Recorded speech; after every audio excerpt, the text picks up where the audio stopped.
మేము వెళ్ళే దారిలో ఆ ప్రకృతి అందాలు కొన్ని ఎనిమల్స్ చూసాం అనమాట. ఒకటి ఫస్ట్గా తేలు తర్వాత చిన్నగా మెట్లు ఎక్కుతూ పోతూ ఉంటే గాలిగోపురంకి చేరుకున్నాను. గాలిగోపురం దగ్గర మాకు నాకైతే రొప్ప వచ్చేసింది. అసలు అంత అలసిపోయాను అనమాట. కొంచెంసేపు కూర్చొని ఇంకా మళ్ళీ పోతా ఉంటే అదిగోండి మా వాళ్ళు వెనకాల లాక్కొని వస్తున్నారు మనిషిని. అట్టుంది వ్యవహారం.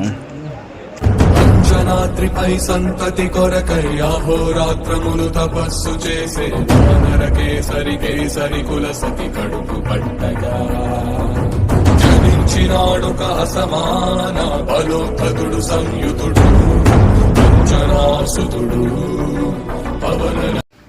ఇదిగోండి కొండముచ్చులు, 3 కొండముచ్చులు ముందు పోతున్నాయి, వెనకాల ఈ 3 కొండముచ్చులు ఉన్నాయి.